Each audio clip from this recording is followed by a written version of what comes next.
Hello दोस्तों, स्वागत है आपका आपके अपने YouTube channel free education by PK Mehta में। आज इस वीडियो में हम बात करने वाले हैं इंडियन पॉलिटी भाग 2 के। पिछले वीडियो में हमने बता दिया है भाग 1 के बारे में। भाग 1 में हम लोगों ने पढ़ा था संघ और राज्य क्षेत्र के बारे में। भाग 1 में आपका 1 से लेकर 4 अनुच्छेद पढ़ने थे। अनुच्छेद 1 के हिसाब से भारत क्या है? राज्यों का संघ है, यूनियन है। अनुच्छेद 2 क्या कहता है कि संसद को अधिकार आता है किसी भी बाहरी विदेशी राज्य को भारत में जोड़ने का अधिकार है। अनुच्छेद 3 के तहत किसी भी राज्य के सीमा को, नाम को, ठीक है, उसे चेंज करने का अधिकार आता है, परिवर्तन करने का अधिकार होता है। अनुच्छेद 4 के अनुसार कहता है कि जब संसद अनुच्छेद 2 और 3 का जो है उपयोग करेगा, ठीक है, तो उसमें राष्ट्रपति का कोई जो है हस्ताक्षर जरूरत नहीं है, ठीक है। राष्ट्रपति के पूर्व अनुमति के हिसाब से अनुच्छेद 2-3 का उपयोग कर सकता है कौन? सांसद। तो ये वीडियो मैंने पिछले वीडियो में बता चुका हूँ, ठीक है। अनुच्छेद 1 से लेकर के 4 तक और भाग 1 हो चुकी है। आज की इस वीडियो में हम बात करेंगे भाग 2। भाग 2 के बारे में बात करेंगे। तो भाग 2 में हम लोग को पढ़ना है अनुच्छेद 5 से लेकर कहाँ तक?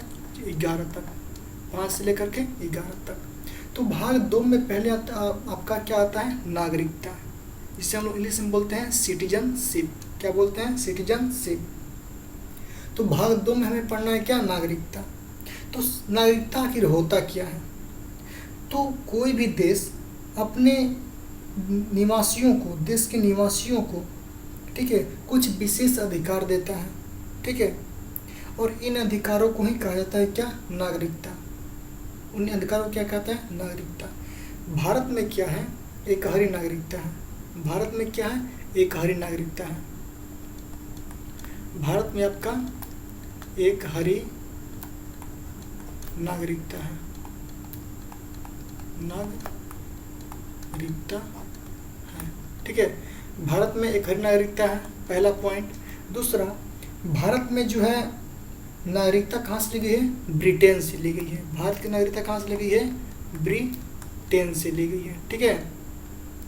और भारत का जो नागरिकता का जो विवरण दिए थे, सबसे पहले भारत का जो नागरिकता का विवरण दिए थे वो अरस्तु ने दिए थे। अरस्तु, ठीक है। तो भारत में कैसी नागरिकता है? एकहरी। एकहरी नागरिकता कहने का मतलब है कि आप देश के निवासी हैं। एकहरी नागरिकता कहने का मतलब आप देश के निवासी हैं, ना कि किसी राज्य के निवासी हैं। जैसे मान लीजिए हम बिहार से हैं, तो हम बिहार के निवासी हैं, बट नागरिक कहाँ के हैं? देश के। आप निवासी बिहार, उत्तर प्रदेश, बंगाल, झारखंड, जहाँ भी हो, आप राजस्थान, आप वहाँ के निवासी हो सकते हैं, लेकिन नागरिक कहाँ के होंगे आप? देश का, ठीक है, देश का। तो भारत में कैसी नागरिकता है? एकहरी नागरिकता है। तो भारत की नागरिकता कहाँ से ली गई है? ब्रिटेन से ली गई है। भारत नागरिकता ब्रिटेन से ली गई है। कैसी नागरिकता है? एकहरी। एकहरी नागरिकता है भारत में हमारी। नागरिकता कहाँ से ली गई है? ब्रिटेन से। और नागरिकता का जो पहला विवरण किसने दिया था? अरस्तु ने दिए थे, ठीक है। कोई दिक्कत नहीं है। एकहरी नागरिकता समझ में आ गया आप लोगों को?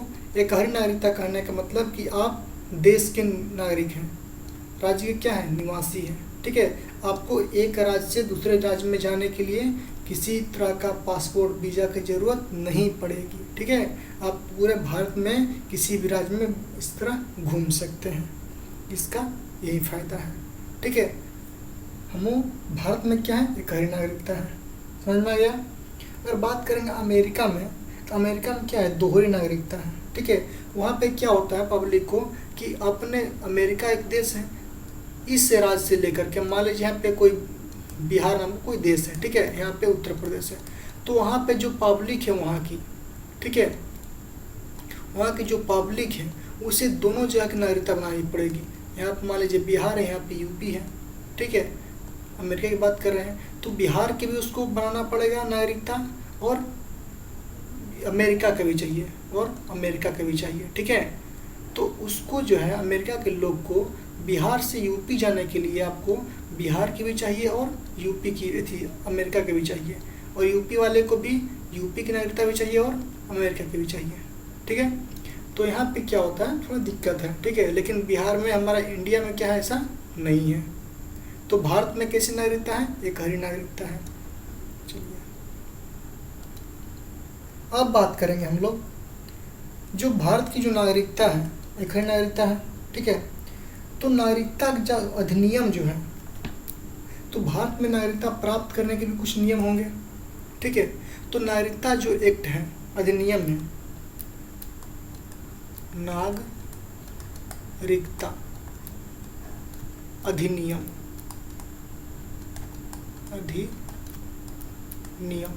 जो भारत में नागरिकता अधिनियम है वो आपका कब आया है? 1955 में। 1955 में कहाँ से आया है? ब्रिटेन से लिया गया है, ठीक है। भारत में नागरिकता प्राप्त करने की 5 नियम हैं, 5 विधियां हैं, ठीक है। भारत में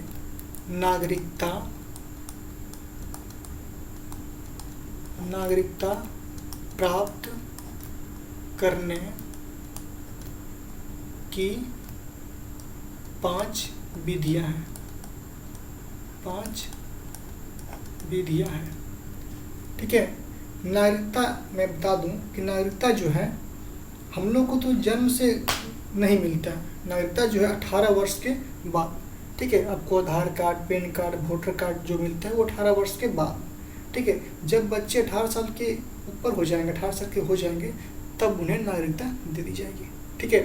तो भारत में जो है नागरिकता प्राप्त करने के 5 नियम हैं। कौन कौन है? चलिए,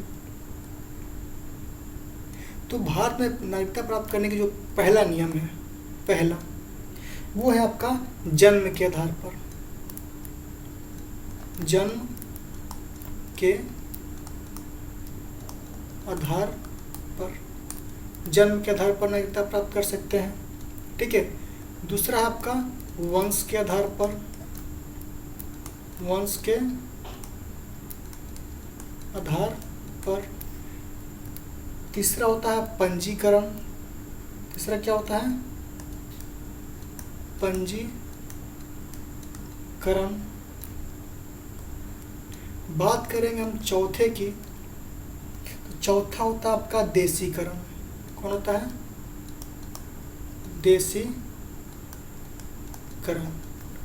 बात करेंगे पांचवा की, तो पांचवा होता है आपका अर्जित भूमि। अर्जित भूमि, ठीक है। तो हम बात करते हैं, पर डिस्कस करेंगे हम लोग पहला की, ठीक है। जन्म के आधार पर नागरिकता कैसे प्राप्त हुई? तो जन्म के आधार पर नागरिकता कैसे प्राप्त? तो जन्म के आधार पर जो नागरिकता आई थी सबसे पहले, वो आई थी आपका कब? 1986 में आई थी। 1986 में, ठीक है, 1986 में। तो भारत में जन्म लेने वाले बच्चों को नागरिकता दे दी जाएगी। जन्म के आधार पर क्या होता है? जो बच्चे भारत में जन्म लिए हैं, यदि उनके माता पिता भारत के नागरिक हैं, ठीक है, तो उन्हें क्या कर दी जाएगी? नागरिकता दे दी जाएगी। किसके आधार पर? जन्म के आधार पर। जैसे में क्या है? हम सब क्या है? हम सब को नागरिकता मिली है किसके आधार पर? वंश के आधार पर मिली हम लोग को, ठीक है। ये जो जन्म के आधार पर नागरिकता मिली है, ये जैसे शिखर धवन हो गए, ये सानिया मिर्जा जो कि पाकिस्तान में जाकर शादी की है, अगर उनका बच्चे होंगे सानिया मिर्जा को, तो उनके बच्चे से पूछा जाएगा, ठीक है, कि आप कहाँ का नागरिकता लेंगे। तो जो जन्म के आधार पर है ना, वो क्या है? नागरिकता। तो जन्म के आधार पर कैसे होगा कि अगर उनके माता पिता भारत के निवासी हैं और वो बच्चे जो हैं भारत में जन्म लिए हैं, तो उन्हें भारत नागरिकता दे दी जाएगी। दूसरा लेंगे अगर हम वंश के आधार पर बात करेंगे, दूसरा वंश के आधार पर। तो वंश के आधार पर जैसे कि हम सबको मिला है, ठीक है, वंश के आधार पर हम लोग को मिला है। विदेश में जन्म लेने वाले को भी नागरिकता दे दी जाएगी, ठीक है। जन्म के आधार पर जो है, मैं थोड़ा बता दूं, जैसे सानिया मिर्जा क्या होगी, उनके बच्चे जो हैं अगर पाकिस्तान में जन्म लेते हैं, तो सानिया मिर्जा जो है इंडिया के लिए हुए हैं, ठीक है, इंडिया के लिए हुए हैं अपना नागरिकता। उनके जो हस्बैंड है, क्या नाम था भूल गए हम, तो वो अगर पाकिस्तान में उनके पास नागरिकता है। लेकिन जब सानिया मिर्जा के बच्चे होंगे, उनके 18 वर्ष हो जाएगा, तो तो उससे पूछा जाएगा कि आप कहाँ का नागरिकता लेंगे। ठीक है, अगर वो चाहे तो भारत की भी नागरिकता ले सकता है और चाहे तो पाकिस्तान का भी ले सकता है, लेकिन कहीं एक का ही ले सकता है। ठीक है, तो जन्म के आधार पर नागरिकता कैसे मिलेगी? अगर बच्चे का माँ बाप कोई एक भारत का निवासी है, उसे जन्म के आधार पर नागरिकता दे दी जाएगी। क्लियर है? अब चलते हम लोग 2 नंबर में, वंश के आधार पर। वंश के आधार पर तो विदेशों में जन्म लेने वाले बच्चों को भी नागरिकता दे दी जाएगी। ठीक है, यदि उनके माता पिता या दोनों में से किसी कोई भी, ठीक है, जो देशों को मतलब भारत के नागरिक हैं, ठीक है, जैसे में हम सब क्या है, वंश के आधार पर है। ठीक है, हमारे पिताजी भी यहीं रहते हैं, माता भी यहीं की है। ठीक है, तो हम लोग को वंश के आधार पर नागरिकता मिलती है। किस आधार पर? वंश के आधार पर दी जाती है। ठीक है, अब बारी आती है 3 नंबर, पंजीकरण के आधार पर। पंजीकरण कहने का मतलब होता है कि इस विधि के द्वारा नागरिकता प्राप्त करने के लिए व्यक्ति को कम से कम 7 साल तक भारत में रहना होगा। ठीक है, कितने साल तक? 7 साल तक। ऐसा करते हैं, हम फिर से इसको एक्सप्लेन कर देते हैं। ठीक है, थोड़ा गंदा लग रहा है, आप लोग इसे नोट डाउन कर लेंगे। चलिए, पहले हम बात कर रहे हैं जन्म के आधार पर। ठीक है, जन्म के आधार पर पहला, तो जन्म के आधार पर बात करेंगे हम लोग। तो जन्म के आधार पर क्या होगा कि भारत में जन्म लेने वाले सभी बच्चों को नागरिकता दे दी जाएगी यदि उनके माता पिता भारत के नागरिक हो तो। ठीक है, लिखना पड़ेगा। चलिए, भारत में जन्मे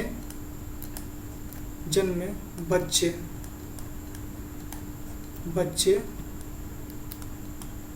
को नागरिकता दे दी जाएगी, दे दी जाएगी यदि उनके माता पिता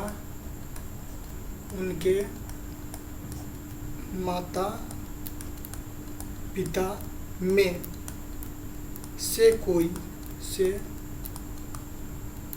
कोई एक भारत का निवासी होगा।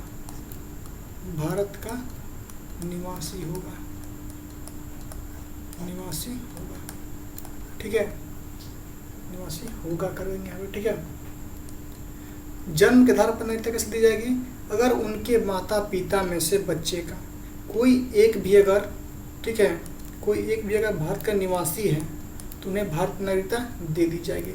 जैसे हम बात करें हम लोग सानिया मिर्जा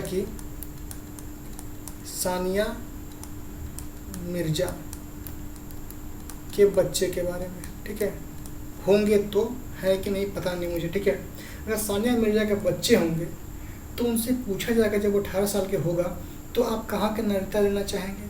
अगर वो चाहे तो भारत का भी ले सकता है, चाहे तो पाकिस्तान का भी ले सकता है। ठीक है, लेकिन कहीं नागरिकता मिलेगा उसको। ठीक है, अगर होशियार होगा तो भारत का लेगा, अगर बुड़बक होगा तो पाकिस्तान का लेगा। ठीक है, तो सानिया मिर्जा क्या है? होशियार है, जो अभी भी शायद भारत नागरिकता बचाए हुए हैं।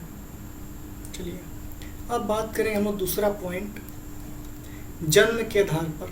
किसके आधार पर हो गया? वंश के आधार पर। वंश के आधार पर, तो वंश के आधार पर उन्हें मिलेगा। ठीक है, वंश के आधार पर उन्हें मिलेगा जो कि बच्चे भारत में तो जन्म हुए हैं लेकिन उनके माता पिता दोनों क्या हैं? भारत के निवासी हैं, नागरिक हैं पहले से। जैसे कि हम सब क्या है? भारत के निवासी हैं। ठीक है, हमारे जो माता पिता थे, दादा दादी थे, ठीक है, वो सब क्या थे? पहले से भारत के निवासी हैं या फिर नागरिक हैं। तो हम सबको कैसे मिला है? वंश के आधार पर मिला है नागरिकता। ठीक है, तो वंश के आधार पर कैसे मिलेगा? यदि उनके माता पिता में दोनों क्या है? भारत के निवासी हो, उन्हें वंश के आधार पर दे दी जाएगी। वंश के आधार पर बात करेंगे तो ये जो नागरिकता 1992 में, 1992 में, ठीक है, पारित हुई थी और वंश का कब हुआ था, सॉरी जन्म वाला 1986 में। ठीक है, तो वंश के आधार पर नागरिकता कैसे मिल जाएगी, अगर माँ बाप दोनों क्या है भारत के निवासी है तो वंश के आधार पर नागरिकता दे दी जाएगी। चलिए अगर हम चौथा बात करेंगे, तीसरा ना, जन्म के स्थान पर हो गया और वंश के आधार पर हो गया। तीसरा होता है आपका पंजीकरण। पंजीकरण के आधार पर, तो पंजीकरण के आधार पर जो नागरिकता है वो कैसे मिलेगी, तो पंजीकरण के आधार पर नागरिकता उन्हें मिलेगी जो अगर चाहते हैं कि भारत का हम नागरिकता प्राप्त करें।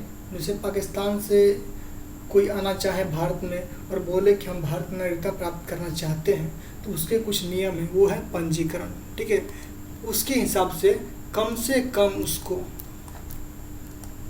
कम से कम 7 साल तक भारत में रहना होगा। 7 साल लगातार भारत में रहना होगा, लगातार भारत में रहना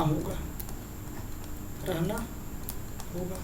उसके अनुसार अगर आपका छवि सही रहा तो आपको वहाँ के नागरिकता भारत की जो है प्राप्त कर दी जाएगी।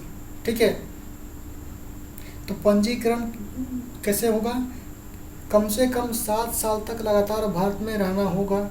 इस विधि द्वारा राष्ट्रमंडल देशों को नागरिकता दी जाती है। ठीक है, हो गया। तो जन्म का स्थान पर जिसमें माँ बाप में कोई भी क्या हो, भारत का एक नागरिक हो, उसे मिल जाएगी। ठीक है, वंश के आधार पर मिल जाएगी उसे। वंश जन्म के आधार पर भारत में जन्मे बच्चे को नागरिकता दे दी जाएगी यदि उनके माता पिता में कोई एक क्या हो, भारत के निवासी हो। वंश के आधार पर माता पिता दोनों क्या हो, भारत के निवासी हो। पंजीकरण में क्या होता है, कम से कम लगातार 7 सालों तक भारत में रहना होगा। ठीक है, अब बारी आती है चौथा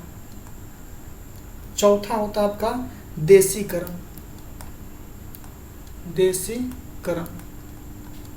ठीक है, देशीकरण में क्या होता है, इसमें जो होता है कम से कम आपको भारत में पहले था 10 साल तक। ठीक है, अब क्या कर दिया है, कम से कम आपको 11 से 14 साल तक रहना होगा।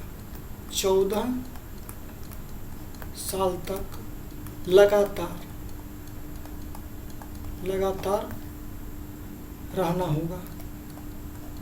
रहना होगा। लेकिन इसमें भी एक कंडीशन है, आप 11 से 14 साल तक रह तो लेंगे, लेकिन आपको भारत का जैसे में कोई एक कला होना चाहिए, वैज्ञानिक कला हो या फिर आपको कोई भाषा होता है भारत का, तो किसी एक भाषा का आपको फुल नॉलेज हो, जानकारी हो। ठीक है, आप किसी खेल या कला से बिलोंग करते हो। ठीक है, अगर आप एक्टर हैं, एक्टिंग करते हैं, अच्छे प्लेयर हैं। ठीक है, तब आपको देशीकरण के हिसाब से आपको नागरिकता दे दी जाएगी। ठीक है, तो देशीकरण के हिसाब से नागरिकता उन्हें मिलती है जो भारत में कम से कम 11 साल या 14 साल तक रहे हों लगातार। ठीक है, या भारत के किसी एक भाषा को वो अच्छे से जानते हों। भारत के प्रति उनका जो व्यवहार है सकारात्मक सोच होना चाहिए। ठीक है, ये नहीं कि कहीं से आकर के भारत के बारे में, जैसे पाकिस्तानी लोग हो गए, ठीक है, वो सुधरने वाले तो है नहीं, तो उन लोगों को थोड़ा दिक्कत है। लेकिन हाँ, भारत के प्रति आपका सकारात्मक सोच होना चाहिए। भारत की किसी एक भाषा का आपका नॉलेज होना चाहिए। वैज्ञानिक या कला में निपुण होना चाहिए। कोई भी आप एक कला में निपुण होंगे तभी आपको ये देशीकरण के हिसाब से आपको नागरिकता दे दी जाएगी, अदरवाइज नहीं। ठीक है, अब पांचवा आता है आपका अर्जित भूमि। अर्जित भूमि के आधार पर, जैसे में अर्जित भूमि के आधार पर तो मिलेगी, लेकिन अगर कोई विदेशी राज्य जो भारत में मिलने के लिए या फिर मिलना चाहता हो, जैसे हम लोग बात किए थे भाग 1 में सिक्किम को मिलाया था ना, तो सिक्किम को अगर हम मिला लिए भारत में, मान लीजिए कल जाकर पाकिस्तान को मिलाना पड़ गया, मिला लेंगे हम लोग। तो अगर हम लोग पाकिस्तान को मिला लेते हैं भारत में, तो वहाँ के जो पब्लिक है उन्हें तो नागरिकता देनी पड़ेगी, उन्हें तो भगा तो नहीं देंगे, ठीक है। तो जैसे हम सिक्किम को मिलाए थे भारत में, तो उन्हें भी क्या हम लोग नागरिकता दिए थे। तो मिलाया था तो उनका ज़मीन को तो मिलाया था ना, भूमि को मिलाया था भारत में, तो अर्जित भूमि, ठीक है। तो अर्जित भूमि के तहत नागरिकता प्राप्त हो सकता है। जैसे किसी विदेशी राज्य को भारत में मिला लेने पर वहाँ के लोगों को नागरिकता दे दी जाएगी। जैसे सिक्किम भारत में विलय होने के बाद वहाँ के जो निवासी थे उनको क्या कर दी गई, वहाँ की नागरिकता दे दी गई भारत की, ठीक है। नागरिकता बांग्लादेश के परगना जिले को नागरिकता, जैसे कि बांग्लादेश में एक ज़िला है परगना, ठीक है, उसे भी नागरिकता दे दी गई थी। जैसे कि हम लोग सिक्किम की बात करेंगे, सिक्किम को हम लोग दिए थे, ठीक है। जब सिक्किम को भारत में मिलाए थे तो वहाँ के पब्लिक को नागरिकता दिए थे, ठीक है, अर्जित भूमि के आधार पर। तो ये हुई 5 कारण से हम लोग नागरिकता प्राप्त कर सकते हैं। कौन कौन? जन्म के आधार पर, वंश के आधार पर, पंजीकरण, देशीकरण, अर्जित भूमि। तो भारत में जो नागरिकता प्राप्त करने की 5 विधियाँ, जन्म के आधार पर, वंश के आधार पर, पंजीकरण, देशीकरण, अर्जित भूमि। क्लियर है?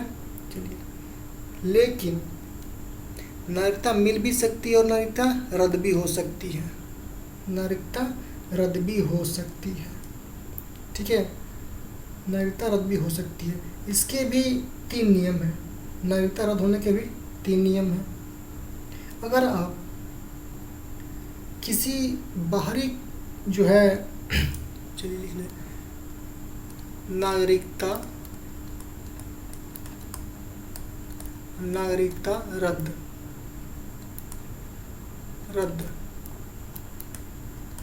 होने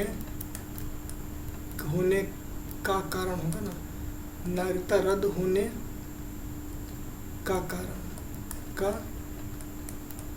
कारण भी कितना है? 3 है, ठीक है। नागरिकता रद्द होने के कारण भी 3 है। पहला, किसी विदेशी भ्रमण अगर आप करना चाहते हैं तो अपनी नागरिकता बनी रहेगी। अगर कोई पागल हो गया उसकी नागरिकता रद्द कर दी जाएगी पागल होने पर।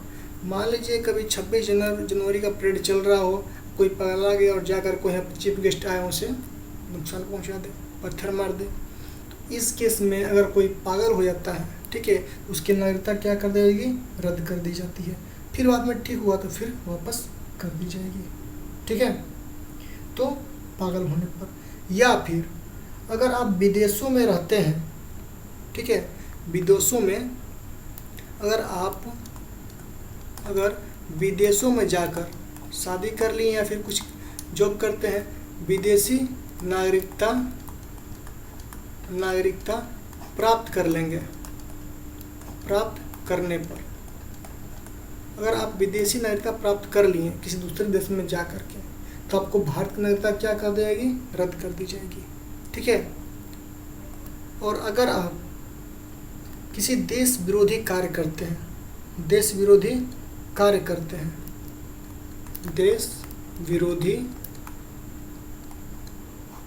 कार्य करने पर तब भी आपको क्या होगा? नागरिकता रद्द कर दी जाएगी, ठीक है। और अगर आप पागल हो जाते हैं या पगला जाते हैं,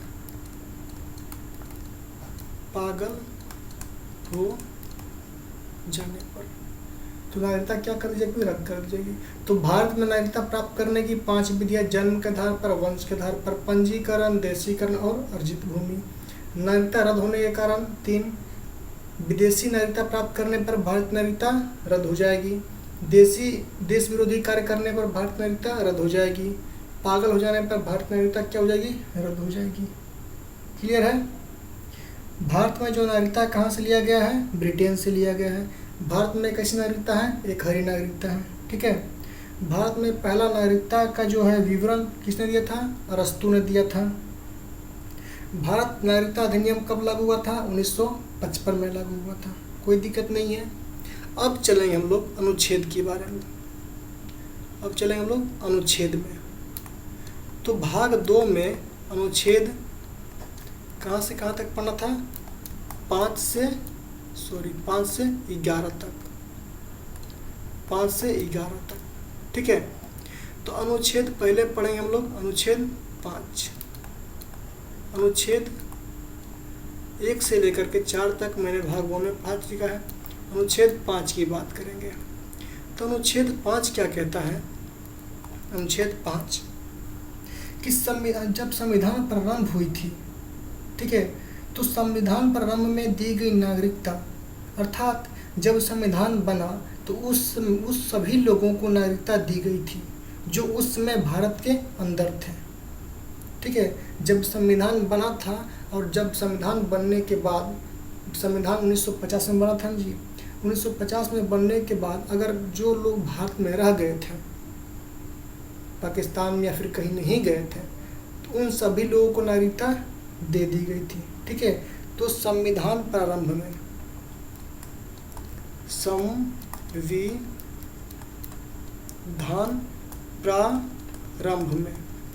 प्रारंभ में, ठीक है, संविधान प्रारंभ में नागरिकता दे दी गई। किसके तहत? अनुच्छेद 5 के तहत। अब बारी आती है अनुच्छेद 6 की। ठीक है, तो अनुच्छेद 6 में क्या कहा गया? पाकिस्तान से भारत में आए लोगों को नागरिकता, किंतु यदि वह संविधान बनने के बाद आएंगे तो नागरिकता नहीं मिलेगी। परमिट रूल लागू हो जाने के बाद नहीं मिलेगी। जो लोग, जब देश आज़ाद हुआ था तो कुछ लोग पाकिस्तान चले गए थे, तो कहा गया कि अनुच्छेद 6 में कि पाकिस्तान से जो भारत आना चाहते हैं, जो गए थे, अगर वहाँ पर अच्छा नहीं लगा तो आप आ सकते हैं, तो उन्हें भी नागरिकता दे दी जाएगी। लेकिन कब तक? जब तक हमारा कि परमिट रूल यानी कि संविधान लागू नहीं हो जाए। ठीक है, तो संविधान बनने के बाद अगर आप आएंगे तो नागरिकता नहीं मिलेगी, संविधान बनने से पहले आना पड़ेगा। ठीक है, तो ये संविधान लागू कब हुआ था? 19 जुलाई 1948 को। कब हुआ था? 19 जुलाई 1948 को संविधान बना था हमारा। ठीक है, पारित हुआ था परमिट रूल। ठीक है, तो अगर आप परमिट रूल लागू होने से पहले आते हैं, पाकिस्तानियों के लिए था ये, जो पाकिस्तान चले गए थे भारतीय, उनके लिए था कि अगर आप परमिट रूल लागू होने से पहले आते हैं तो आपको नागरिकता दे दी जाएगी। ठीक है, नागरिकता दे दी जाएगी। चलिए, तो अनुच्छेद 6 में पाकिस्तान से भारत आए हुए लोगों को नागरिकता दी जाएगी, किंतु वह संविधान बनने के बाद आएंगे तो नागरिकता नहीं मिलेगी। ठीक है, परमिट रूल लागू, संविधान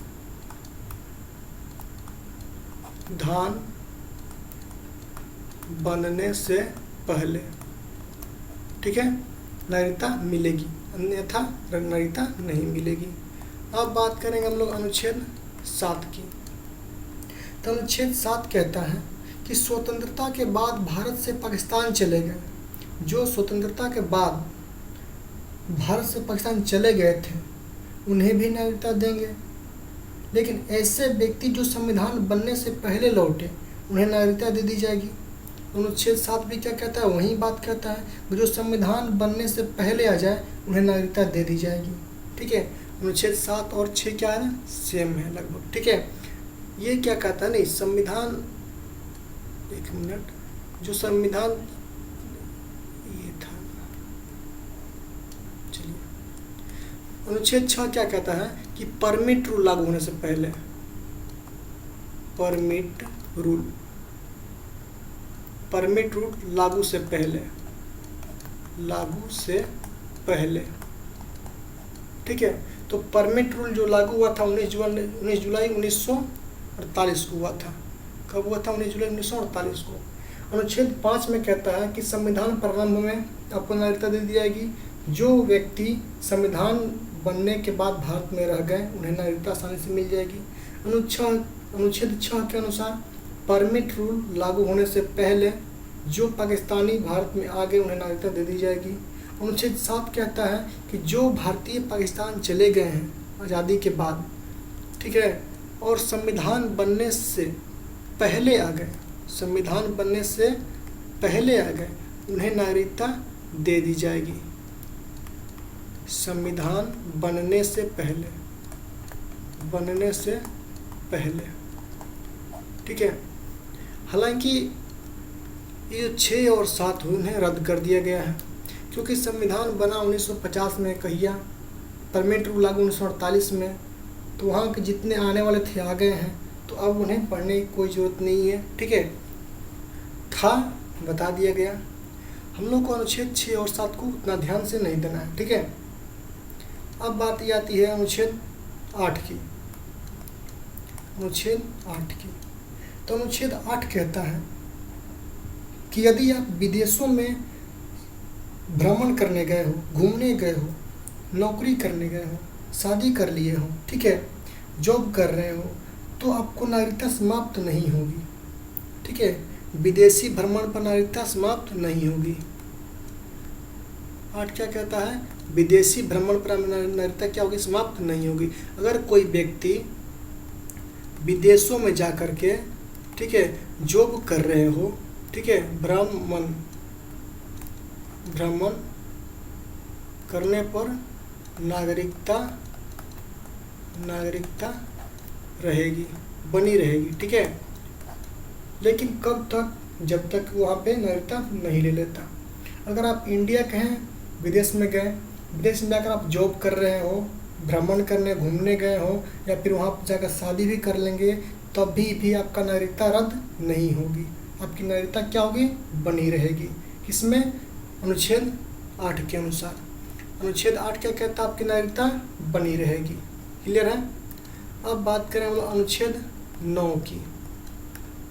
अनुच्छेद 9 क्या कहता है कि विदेशी नागरिकता लेने पर भारतीय नागरिकता क्या कर दी? समाप्त कर दी जाएगी। विदेशी नागरिकता अगर कोई ले लेता है विदेशों में जा कर के, विदेशी नागरिकता लेने पर जो भारतीय नागरिकता है उसे समाप्त कर दी जाएगी। क्लियर है? 8 क्या कहता है? आपकी नागरिकता बनी रहेगी। आप विदेशों में घूमिए, बनी रहेगी। विदेशों में पढ़ने जाइए, बनी रहेगी। विदेशों में जॉब करना चाहिए, बनी रहेगी। आपकी नागरिकता रद्द नहीं होगी। लेकिन 9 क्या कहता है कि अगर आप विदेश की नागरिकता प्राप्त कर लिए तो भारतीय नागरिकता रद्द कर दी जाएगी। कोई दिक्कत नहीं है। चलिए अब बात कर लेते हैं हम लोग अनुच्छेद 9 की। अनुच्छेद 9 हो गया, 10 का। अनुच्छेद 10 की बात कर लेते हैं। तो अनुच्छेद 10 क्या कहता है कि भारतीयों की नागरिकता बनी रहेगी जब तक कि वो देश विरोधी कार्य नहीं करता है। अनुच्छेद 10 में क्या कहता है कि नागरिकता बनी रहेगी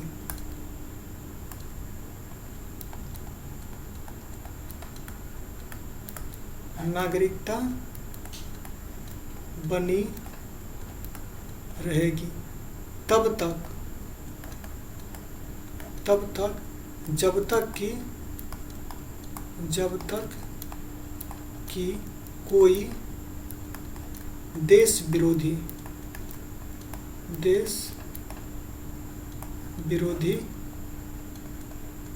कार्य नहीं करता। जब तक आप देश विरोधी कोई कार्य नहीं करेंगे तब तक आपकी नागरिकता बनी रहेगी, अनुच्छेद 10 के अनुसार।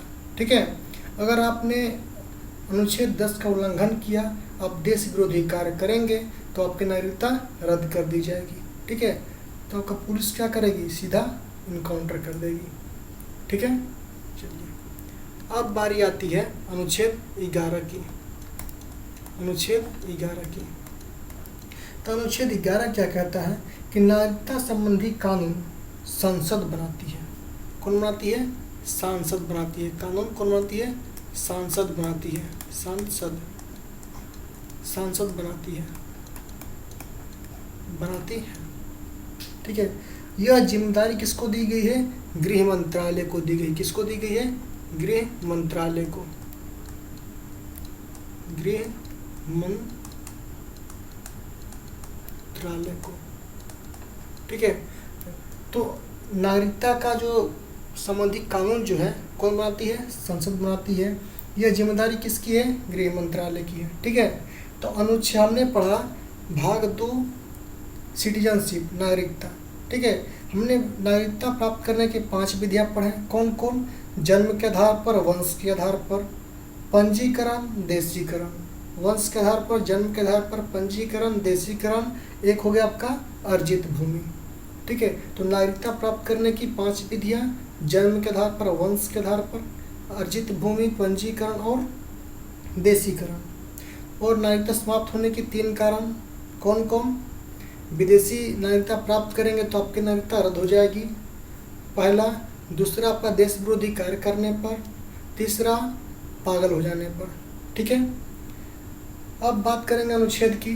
तो अनुच्छेद पहला में 5 में क्या आपने कहा कि आपकी नागरिकता जो है संविधान प्रारंभ में, जब संविधान बना था हमारा, ठीक है, प्रारंभ में, हाँ, संविधान प्रारंभ में आपकी नागरिकता दे दी जाएगी। जब संविधान बना तब जो भी लोग भारत में रहे उनको नागरिकता आसानी से मिल गई।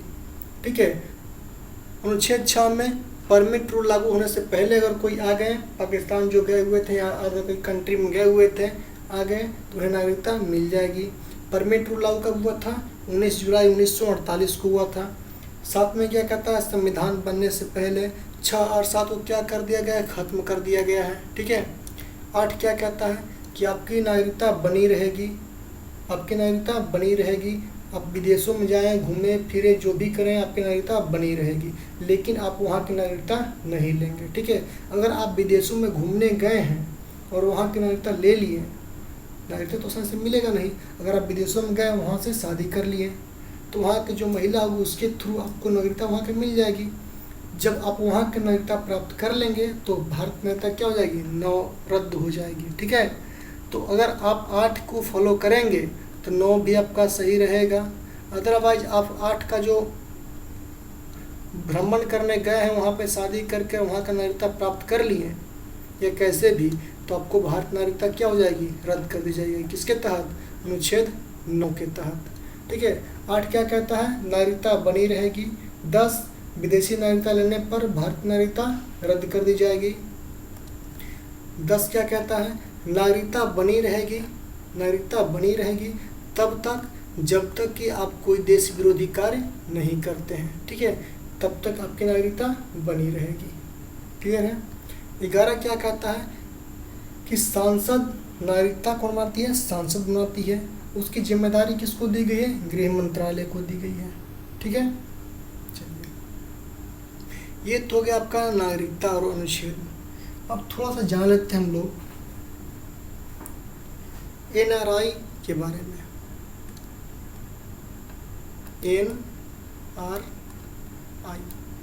नाम तो सुने होंगे आप लोग। NRI बहुत पैसे वाले लोग होते हैं। NRI जो होते हैं, इसका मतलब होता है नॉन रेसिडेंट इंडिया। ठीक है, वह नागरिक जो वर्तमान में भारत में नहीं रह रहा लेकिन भारत का नागरिक है। ठीक है, वो भारत में नहीं रह रहा लेकिन भारत का नागरिक है। वो विदेशों में जाकर 6 माह से ज़्यादा पढ़ाई या नौकरी करने चला गया हो। ठीक है, तो उसे हम लोग क्या कहते हैं? NRI करते हैं, NRI कहते हैं। ठीक है, 6 माह से ज़्यादा, 6 माह से ज़्यादा विदेशों में,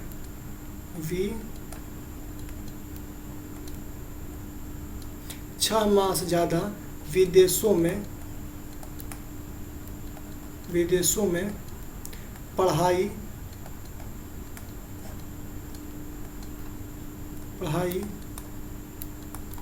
नौकरी करने पर आपको क्या होगा? NRI घोषित कर दिया जाएगा। ठीक है, घोषित कर दिया जाएगा।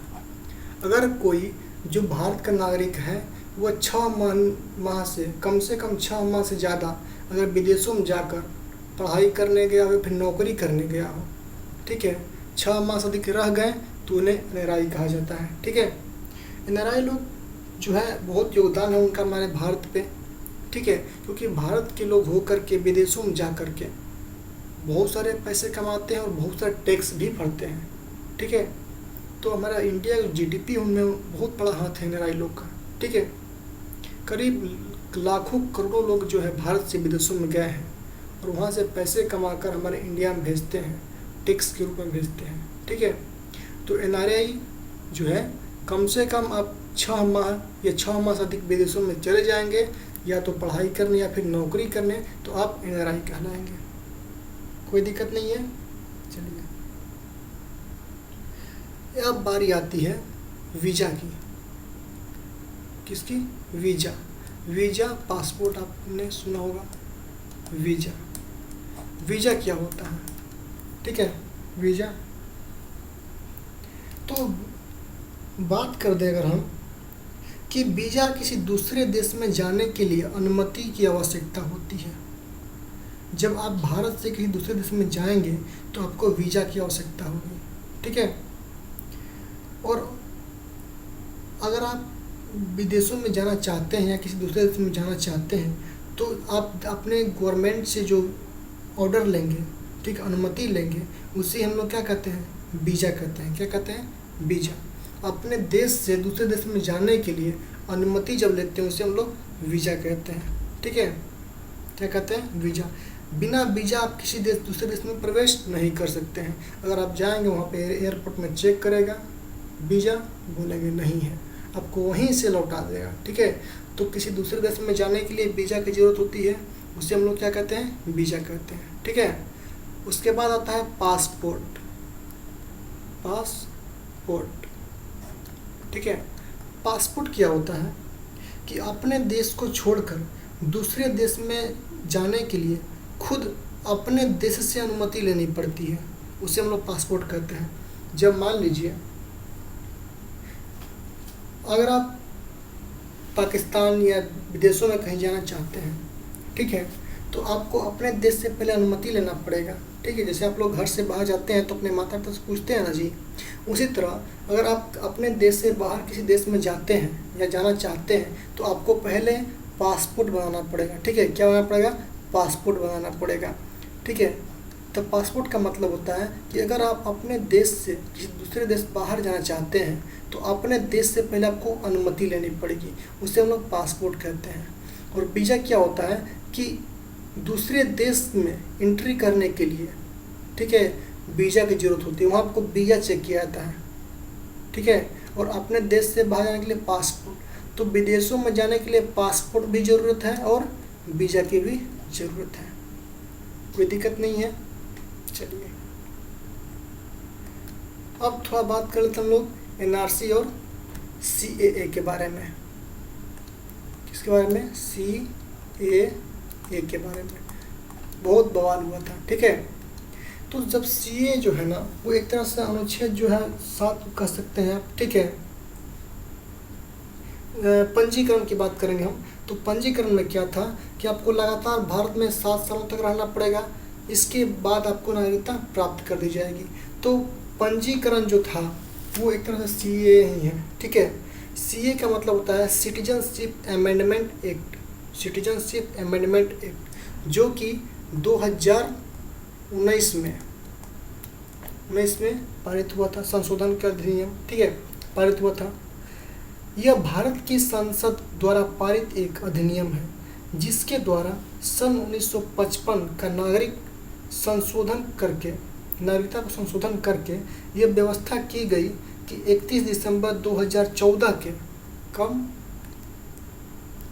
31 दिसंबर 2014 के पहले पाकिस्तान, अफ़गानिस्तान, बांग्लादेश से धार्मिक प्रताड़ित लोग, कहाँ से? पाकिस्तान, अफ़गानिस्तान और बांग्लादेश से जो लोग धार्मिक प्रताड़ित के थ्रू भारत आए हुए थे, ठीक है, धार्मिक प्रताड़ना वाले अल्पसंख्यक लोग भारत आए हुए थे। अल्पसंख्यक का मतलब होता है कि जिनकी जनसंख्या वहाँ पे क्या हो, कम हो। जैसे बात करेंगे हम पाकिस्तान में किसी जनसंख्या देखें तो मुस्लिम की, अफ़गानिस्तान में मुस्लिम की, ठीक है, और बांग्लादेश में भी मुस्लिम की। तो जिसकी जनसंख्या ज़्यादा होगी उसकी तो धार्मिक प्रताड़ना नहीं होगी, होगी किसकी? अल्पसंख्यकों की। ठीक है, अल्पसंख्यकों की। तो बात यही हुआ था सीएए को लेकर के। उसमें कहा गया था कि 31 दिसंबर 2014 के पहले पाकिस्तान, अफगानिस्तान और बांग्लादेश से धार्मिक प्रताड़ना वाले अल्पसंख्यक हिंदू, बौद्ध, सिख, जैन, पारसी, कौन कौन थे? हिंदू, बौद्ध, जैन, सिख, पारसी, ठीक है,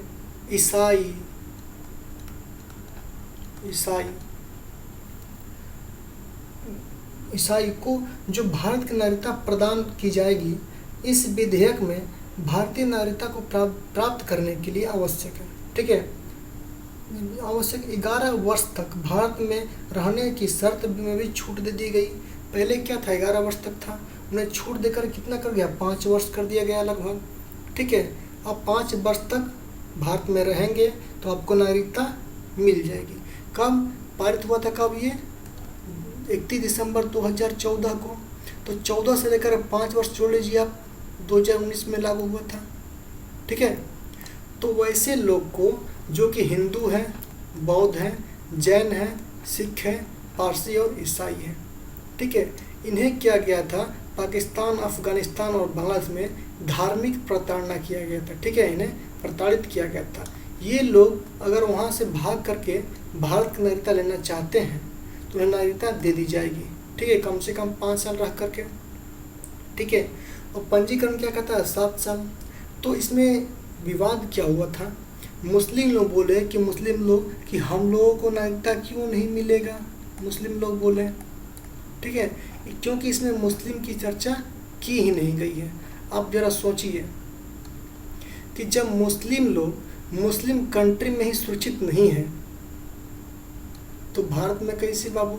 हाँ, तो उनको यहाँ पे तो आने की कोई ज़रूरत ही नहीं है, क्योंकि पाकिस्तान में मुस्लिम जनसंख्या क्या है, अधिक है। तो प्रताड़ना तो ये लोग करेंगे ना इसके ऊपर, ना कि ये लोग करने वाले हैं। ठीक है, तो मुस्लिम लोग प्रताड़ित करेंगे इन लोग के ऊपर। ठीक है, थोड़ा समझ का फेर हुआ था।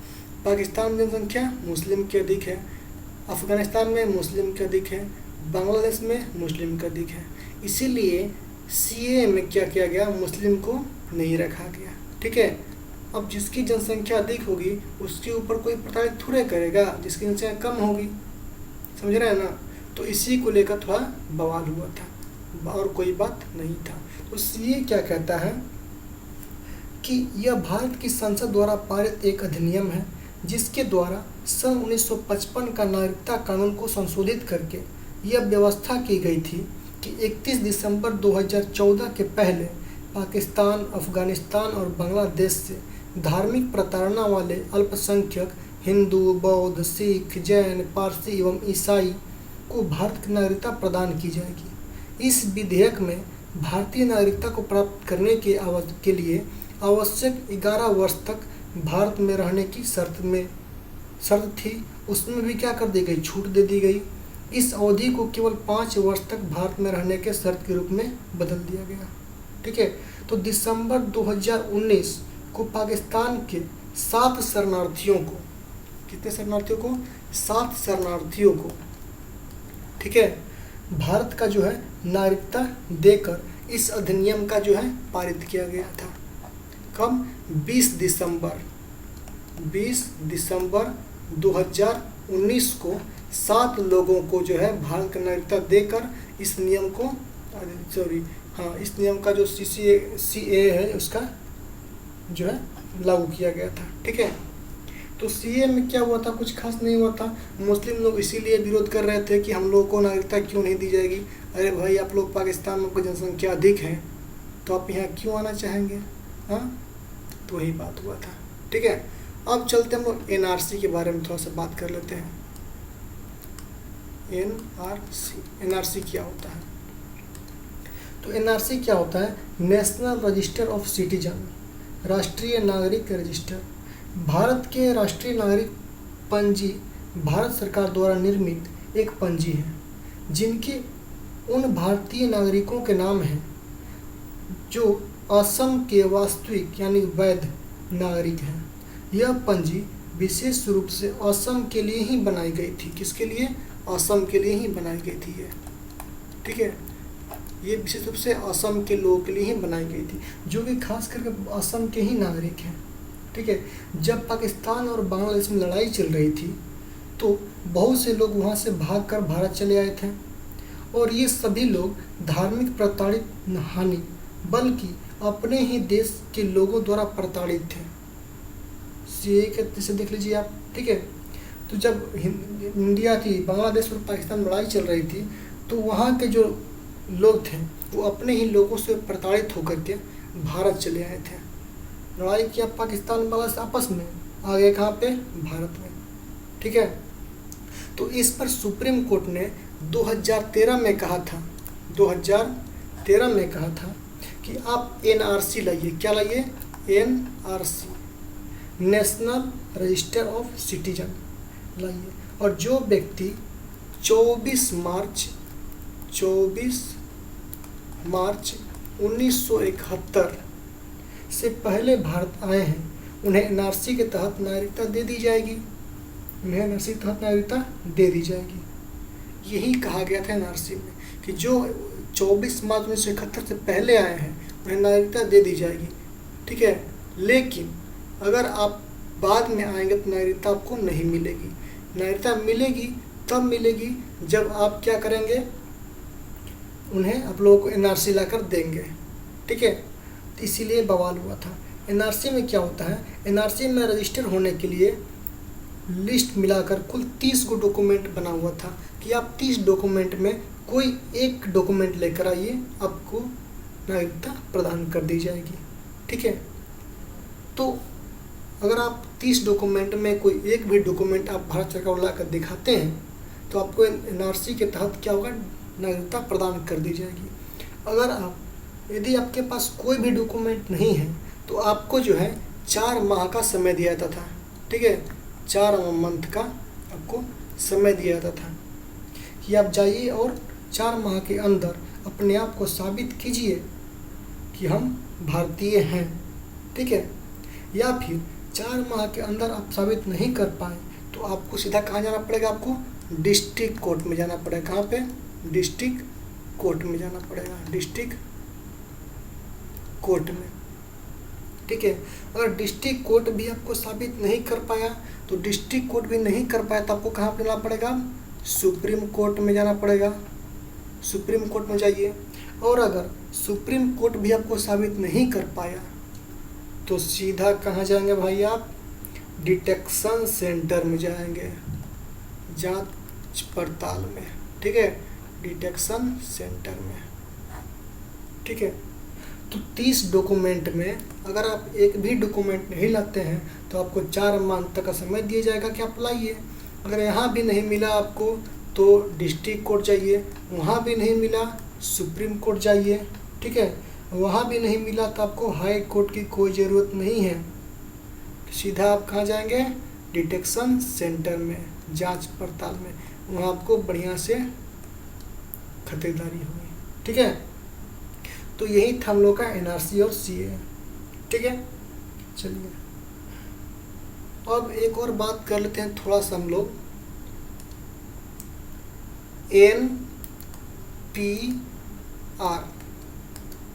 एनपीआर का मतलब होता है नेशनल पॉपुलेशन रजिस्टर, भारतीय जनसंख्या रजिस्टर। ठीक है, जिसे हम जनगणना बोलते हैं एक तरह से। तो एनपीआर देश के निवासियों का एक रजिस्टर है। इसे नागरिकता अधिनियम 1955 जब नागरिकता अधिनियम का पारित हुआ था 1955 में, 1955 और नागरिकता अधिनियम 2003, नागरिकता अधिनियम 2003 के आधार पर स्थानीय ग्राम पंचायत, तहसील, राज्य और क्षेत्र स्तर पर तैयार किया गया। आपके परिवार में कितने सदस्य हैं और कौन कौन व्यक्ति कहाँ रहते हैं, इस आधार पर एनपीआर बनेगा, नेशनल पॉपुलेशन रजिस्टर बनेगा और इस जनसंख्या गणना की जाएगी। ठीक है, तो एनपीआर का मतलब क्या होता है? नेशनल नेशनल पॉपुलेशन रजिस्टर, ठीक है। नेशनल पॉपुलेशन रजिस्टर, राष्ट्रीय जनसंख्या होता है, राष्ट्रीय जनसंख्या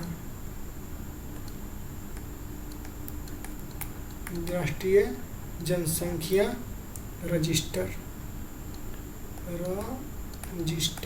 ठीक है। तो एनपीआर के तहत हम लोग जनगणना करते हैं, ठीक है। तो उम्मीद करते हैं कि आप लोगों को भाग 2 समझ में आ चुका होगा। भाग 2 में हमने क्या पढ़ा, नागरिकता पढ़ा, सिटीजनशिप। भाग 2 में अनुच्छेद कितने हैं, 5 से 11, ठीक है। अनुच्छेद 5 क्या कहता है, संविधान के प्रारंभ में जो लोग भारत में रहेंगे उन्हें नागरिकता दे दी जाएगी। अनुच्छेद 6 क्या कहता है, पाकिस्तान से भारत में आए हुए लोगों को नागरिकता दी जाएगी। साथ में स्वतंत्रता के बाद भारत से जो पाकिस्तान चले गए थे उन्हें भी नागरिकता दे दी जाएगी, लेकिन संविधान बनने से पहले तक, ठीक है। 6 और 7 क्या कर दिया गया, रद्द कर दिया गया है। 8 क्या कहता है, विदेश भ्रमण करने पर भारत की नागरिकता समाप्त नहीं होगी। 9 में क्या कहता है, विदेशी नागरिकता लेने पर भारत की नागरिकता समाप्त कर दी जाएगी। 10 क्या कहता है कि भारतीयों की नागरिकता बनी रहेगी तब तक जब तक कि वह कोई देश विरोधी कार्य नहीं करता है। 11 क्या कहता है, नागरिकता संबंधी कानून संसद बनाती है, इसकी जिम्मेदारी किसको है, गृह मंत्रालय को है, ठीक है। और नागरिकता प्राप्त करने की 5 नियम, 5 विधियाँ, जन्म के आधार पर, वंश के आधार पर, पंजीकरण, देशीकरण और अर्जित भूमि। नागरिकता खत्म कैसे होगी, 3 नियम कारण, विदेशी नागरिकता लेने पर भारतीय नागरिकता खत्म हो जाएगी, देश विरोधी कार्य करने पर नागरिकता खत्म हो जाएगी, पागल हो जाने पर नागरिकता रद्द कर दी जाएगी, ठीक है। उसके बाद में बात किया था एनआरआई का। एनआरआई जो व्यक्ति विदेशों में पढ़ाई करने या फिर नौकरी करने कम से कम 6 माह या 6 माह से अधिक के लिए गया हो और वो भारत का नागरिक हो, उसे हम लोग एनआरआई कहते हैं। वीज़ा क्या होता है कि दूसरे देश में जाने के लिए दूसरे देश से अनुमति की आवश्यकता होती है, उसे हम लोग वीज़ा कहते हैं, ठीक है। पासपोर्ट, अपने देश छोड़कर दूसरे देश में जाने के लिए खुद की देश से अनुमति लेनी पड़ती है, ठीक है, उसे हम लोग पासपोर्ट कहते हैं। CAA, सिटीजनशिप अमेंडमेंट एक्ट, जो कि पारित हुआ था 20 दिसंबर 2019 को, ठीक है।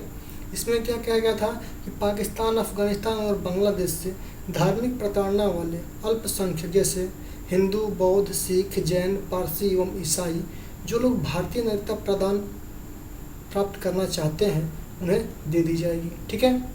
लेकिन उसके लिए आपको कम से कम 5 वर्ष तक भारत में रहना होगा। उसके बाद है NRC, national register of citizen. इसका मतलब होता है कि जो लोग पाकिस्तान और बांग्लादेश की लड़ाई में चल रही थी जब, ठीक है, तो वहाँ से कुछ लोग जो है अपने ही लोगों से प्रताड़ित होकर के भारत में भाग के चले आए थे, उन्हें भी नागरिकता दे दी जाएगी। सुप्रीम कोर्ट ने 2013 में कहा था कि आप NRC लाइए, ठीक है, NRC लाइए। और जो लोग 24 मार्च 1971 से पहले भारत आए थे उन्हें NRC की कोई ज़रूरत नहीं है, उन्हें नागरिकता दे दी जाएगी, ठीक है। NRC क्या होता है, NRC में टोटल 30 डॉक्यूमेंट थे, 30 में से कम 1 डॉक्यूमेंट का होना बहुत ज़रूरी था। अगर आपके पास कोई डॉक्यूमेंट नहीं है तो आपके पास 4 मंथ का समय है, आप जाइए और लेकर आइए, या नहीं तो आप डिस्ट्रिक्ट कोर्ट जाइए, वहाँ भी नहीं हुआ सुप्रीम कोर्ट जाइए, वहाँ भी नहीं हुआ तो आप सीधा डिटेक्शन सेंटर में भेज दिया जाएगा आपको, ठीक है। NPR क्या होता है, नेशनल पॉपुलेशन रजिस्टर, जो कभी मैंने बताया, ठीक है, एक तरह से राष्ट्रीय जनसंख्या रजिस्टर होती है, जो कि नागरिकता अधिनियम 1955 और नागरिकता अधिनियम 2003 के प्रावधान के आधार पर स्थानीय यानी ग्राम पंचायत, तहसील, राज्य स्तरीय स्तर पर किया जाता है कि आपके परिवार में कितने लोग हैं, कौन कहाँ रहते हैं, इस आधार पर जो है एक NPR बनता है, नेशनल पॉपुलेशन रजिस्टर बनता है, ठीक है। तो उम्मीद करते हैं कि आप लोगों को वीडियो पसंद आया होगा, तो प्लीज़ वीडियो को लाइक कीजिए, शेयर कीजिए और हमारे चैनल को सब्सक्राइब कीजिए। अगले वीडियो में हम लोग बात करेंगे भाग 3 के बारे में।